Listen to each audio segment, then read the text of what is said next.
ఇవాళ కాంగ్రెస్ సర్పంచ్ ఎన్నికలు పెడితే దగ్గర దగ్గర 45% ఇవాళ సర్పంచ్ ఎన్నికల్లో బీఆర్ఎస్ గెలిచింది అంటే ప్రజల్లో మార్పు వచ్చింది అనేది అర్థమైతా ఉన్నది. కానీ ఇది క్వార్టర్ ఫైనల్. ఇప్పుడు మనం కొట్లాడింది క్వార్టర్ ఫైనల్. నెక్స్ట్ సెమీఫైనల్ ఉన్నది, అటెన్క ఫైనల్ ఉంటుంది. సెమీఫైనల్ ఏంటిది? ఇప్పుడు మున్సిపాలిటీ ఉన్నది, జిల్లా పరిషత్ ఉన్నది, మండల పరిషత్ ఉన్నది.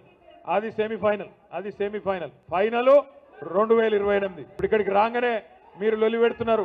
మళ్ళా కేసీఆర్ గారు తిరిగి సీఎం కావాలన్నదే మా అందరి కోరిక, మనందరి కోరిక. గ్యారంటీ కార్డులు అన్నారు, బాండ్ పేపర్లు రాసిచ్చిండ్రు. మరి 2 ఏళ్లలో ఏం పీకిండ్రు నేను అడుగుతున్నా. ఏం చేసింది కాంగ్రెస్ పార్టీ? 2 ఏళ్లు. ఏమన్నా అడిగితే ఒకటే చెప్తారు, ఫ్రీ బస్ ఇచ్చినాం, ఫ్రీ బస్ ఇచ్చినాం. ఎవరికి ఫ్రీ బస్సు? మహిళలకు ఫ్రీ అట, మహిళలకు ఫ్రీ అట, కానీ మొగళ్లకు డబుల్ టికెట్ అట. ఇంట్లో ఉండే పిల్లగాళ్లకు చారణ పెంచిండ్రు బస్ పాస్లకు. ఇక ఫ్రీ ఎట్లయితే నాకు తెలియక అడుగుతా. మన ప్రజలు కూడా నమ్మిండ్రు. కేసీఆర్ గారు 2000 పెన్షన్ ఇచ్చిండు కదా, మరి ఈయన చెప్తున్నాడు కదా 4000 ఇస్తా అని. ధనిక రాష్ట్రం కదా, ఇస్తాడేమో అనుకున్నారు. మరి ఎక్కడ పోయింది అలా ధనమంతా? ఎక్కడ పోతుంది అంటే ఢిల్లీకి పోతున్నది. ఢిల్లీకి పోతున్నది. బ్యాగులు మోసేటోళ్ళు, సంచులు మోసేటోళ్ళు, చెప్పులు మోసేటోళ్ళు వీళ్ళే ఈ ఢిల్లీ గులాం గాళ్ళు ఇలా పెద్ద పెద్ద మాటలు మాట్లాడుతున్నారు. ఇలా వాళ్ళంట ఈ దుర్మార్గులు వచ్చి రామచంద్రారెడ్డి గారి విగ్రహాన్ని ఆవిష్కరిస్తుంటే సురేందర్ రెడ్డి గారు మంచోడే, ఆయన అంటలేను నేను. సురేందర్ రెడ్డి మంచోడే, కానీ ఇక ఇంకో వేరే వాళ్ళు ఉన్నారు, వాళ్ళిద్దరు. గసంటోళ్ళు ఆవిష్కరిస్తే తప్పకుండా ఆయన ఆత్మ కూడా శోభిస్తుంది, మంచి జరగదు. ప్రెస్ ముంగట కనవడంగానే కొంతమందికి ఆగమాగం అవుతుంది, అజీర్తి అవుతుంది, కడుపులో మొరుగుతున్నారు. ఎట్లా మాట్లాడుతున్నారో మీరు చూస్తున్నారు. ఎంత దుర్మార్గం. కాకపోతే ఒక 71-72 ఏళ్ల పెద్ద మనిషి, 2 సార్లు రాష్ట్రానికి ప్రజల చేత ముఖ్యమంత్రిగా ఎన్నుకోబడ్డ నాయకుడు, తెలంగాణ తెచ్చిన నాయకుడు. అట్లాంటి నాయకుడిని పట్టుకొని నోటికొచ్చిన మాటలు. ఒకసారేమో కాలిరిగింది అని ఆనందం, ఇంకోసారేమో ఆయన చచ్చిపోవాలని చెప్పి శాపనార్థాలు. ఇది మంచిదేనా? ఇది మంచి పద్ధతేనా? మాకు రావా మాటలు, మాకు రావా బూతులు?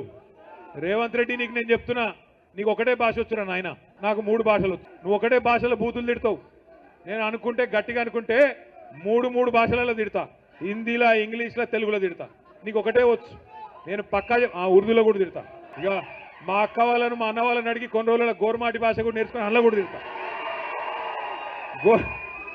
మా లంబాడా సోదరుల భాష కూడా నేర్చుకొని అందులో కూడా తిడతా. మీ కుటుంబ సభ్యులను మేము ఎన్నడేమనం, అది మా సంస్కారం.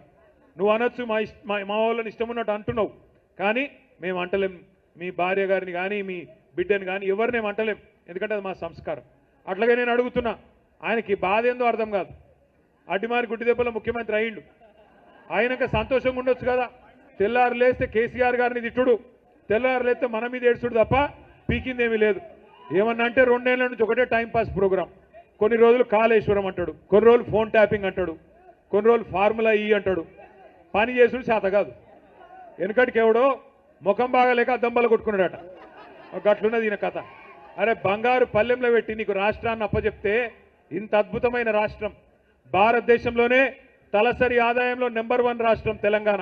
అంత అద్భుతంగా తయారు చేసి కేసీఆర్ గారు వడ్డిచ్చిన విస్తరి, కట్టిన ఇల్లు పెట్టిన పొయ్యి అన్నట్టు నీకు అప్పచెప్తే నీకు నడపచాత గాక ఇవాళ ఏం మాట్లాడుతున్నాడు?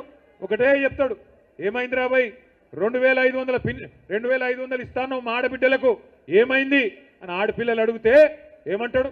నీ గుడ్లు వీకి గోటీలు ఆడతా అంటూ. నేను ఎప్పుడో చెప్పిన మా ఆడబిడ్డలకు, నేను ఇదివరకే చెప్పిన, ఈయన తులం బంగారం ఇచ్చే బాపతి కాదు, మీ మెడల పుస్తల తాడు కూడా ఎత్తుకపోతారు వీడని చెప్పిన.